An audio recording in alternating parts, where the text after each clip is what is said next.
Hi everyone, welcome to Mike's Mopar Garage. Today's a special day in the old household. We got the girlfriend and I, Gia, we got to bring home a new addition to the stable. As you can see behind me, it's a 1973 Plymouth Satellite Sebring. It's a really nice car we bought out of Alabama and went up and got it and brought it home yesterday. It's a survivor car. It's an all original car. It's not perfect, but it's an original car. It drives really good, runs really good, and we're going to enjoy it a lot. It's going to complement the 68 Charger I have quite well. The nice thing is that it has AC, so we can enjoy it in the summertime, unlike my 68, which is just blazing hot with no AC. But this is a really nice car, and let's take you around and show it to you. So as you'll see, it's just a traditional Satellite Sebring. Nothing great and special about these cars other than the fact that they drove really nice. They look really sharp. This car originally had just steel wheels and hubcaps. The previous owner put these Magnum 500s on it. And to be honest with you, I love these wheels and I think it makes the car look great. So shout out to Wayne, the previous owner, who put these on there. And I also got the original steel wheels and hubcaps in the purchase.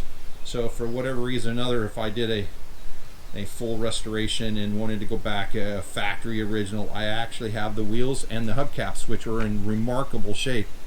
The history on this car is that it was owned by an old man in Georgia. It was bought new in Georgia, and it was owned by a man for several years throughout the 70s and into the 80s. And finally, when he got too old to drive it, his family kind of pushed him to sell it.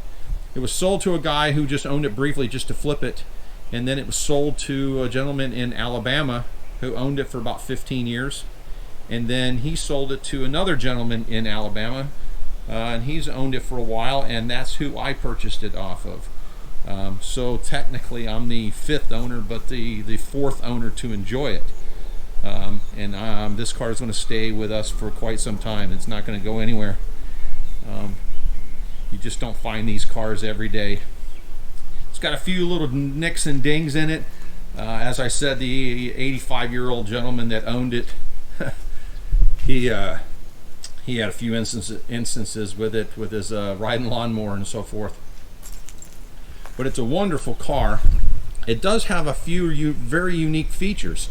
The first one that you'll see is the vinyl top, and as we get closer you'll see it's the snake skin pattern, and this is a very unusual and a rather rare option for these cars. Not a lot of them had these snake skin option vinyl top.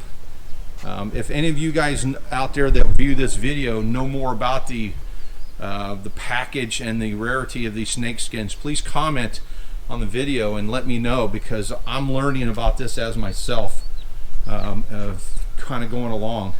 And one of the other things that this car has is it had an option package called an A77, and the A77 included these seats, and this is the Wimbledon package on the seats, which included this very unique style cloth seat insert, and believe it or not, a 70s throwback shag carpet.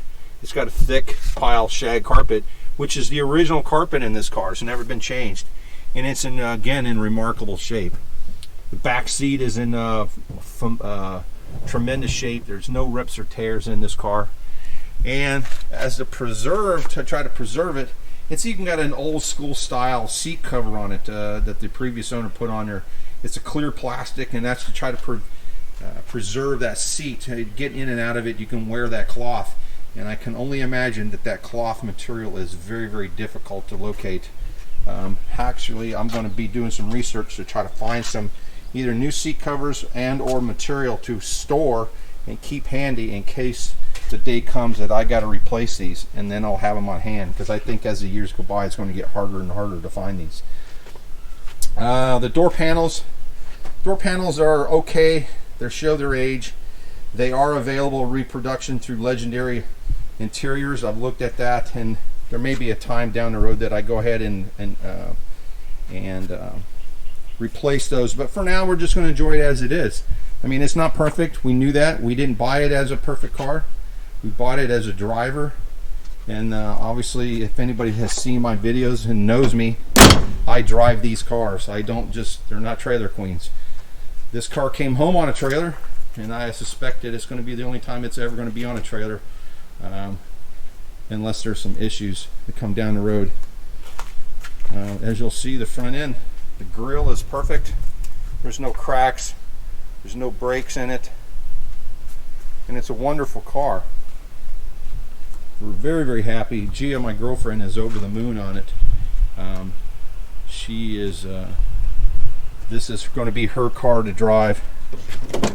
As you'll see, the dash pad is nearly perfect. There's not a crack or blemish or blister in it whatsoever. It's in remarkable shape. The driver's door card does need attention. It's discolored and it's kind of starting to come apart, but again, it's an original car. And the headliner is near perfect condition. There's no rips or tears. There's a little discoloration from the age, but other than that, it's phenomenal. These seats just kill me with that plaid kind of a 70s style insert, but Gia, my girl, just absolutely loves it. It gives it character. Let's pop the hood and let's show you. Nothing special under the hood. It's just a run-of-the-mill 318, which many of you know the 318 is probably one of the best motors Chrysler ever made. This one runs great. It does have a little bit of a carburetor issue. We're going to address that. Already got some, actually a new carburetor on order for it. The previous owner had it rebuilt for professional service, but the accelerator pump, the orifice that the accelerator pump runs in, was worn out and it's not pumping gas properly. And they've had it tried to attempt to rebuild it several times and it's just not working. So I've decided just to replace it with an OEM replacement. And so that should be in. I came home last night from picking it up and had it on order last night before I went to bed, so I'm already getting the jump on it.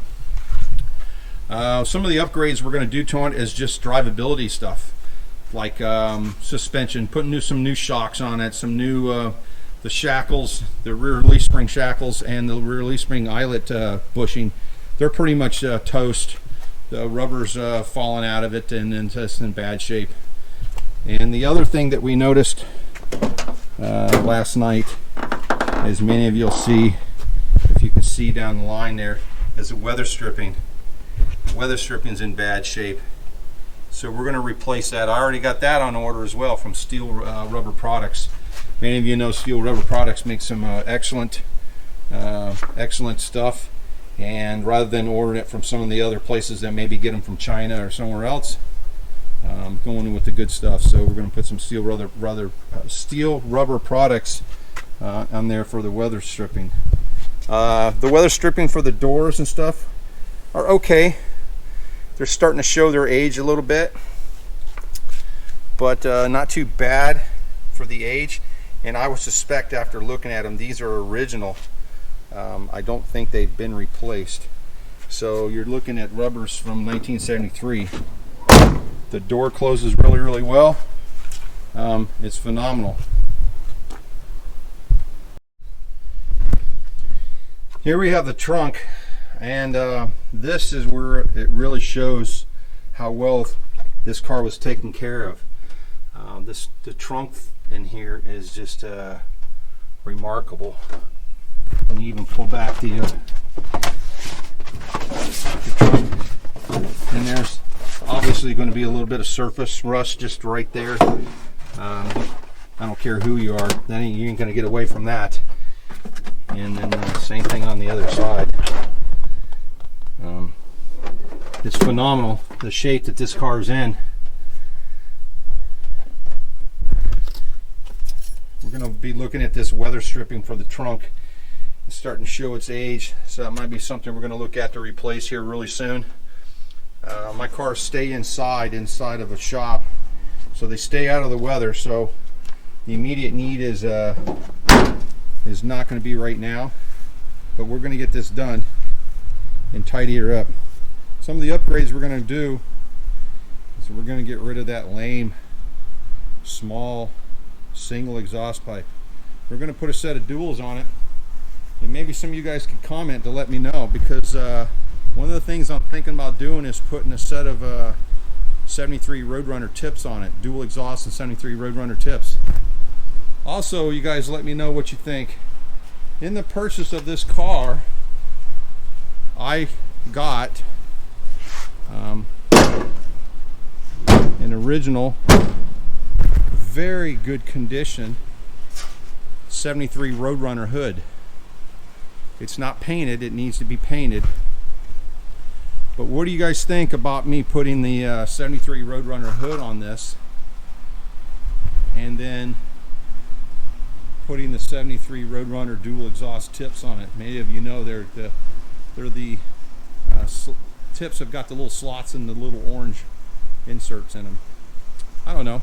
I'm definitely going to put duals on it, but I don't know if I'm going to go to those tips or not.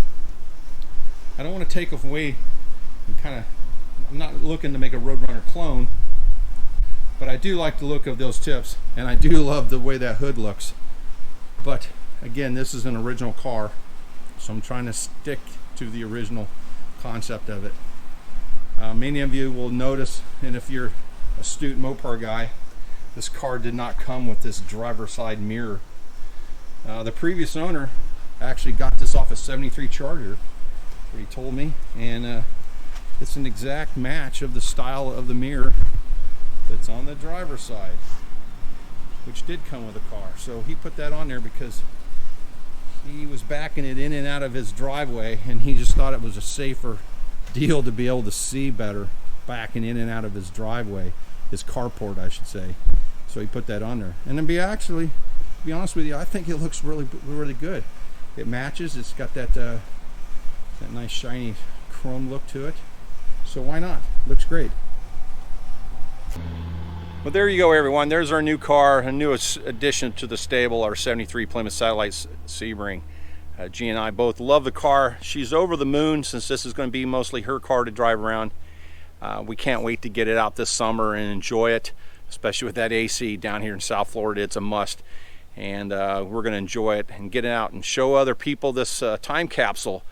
It's remarkable that the condition that the car is in for its age. It's not perfect, and there are some issues that we're going to address, but all in all, it's a great car, and we're going to enjoy it for many, many years to come. Some immediate stuff we're doing to it is, as I mentioned earlier, the carburetor needs addressing right away. It's not working properly, and it affects the drivability of the car. Dual exhaust, then we're going to put some shocks and some other things on it. Pinion seal, transmission seal are both leaking, so we're going to address that right away and get that taken care of. But all in all, it's a great car, and we can't wait to show you more and some more videos of this car in the future. So if you like this video, please hit like and subscribe. We're going to try to bring you as many more new videos as possible. This spring was a little slow with the between my job keeping me busy and the situation going on in this country. It was kind of difficult to get you some new videos, so I promise we're going to get some new videos of this car, some things that we're doing to it this summer, as well as the upgrades to my 68 Charger that many of you have seen on the previous videos. So again, hit like and subscribe, and thanks a lot, and we'll see you next time.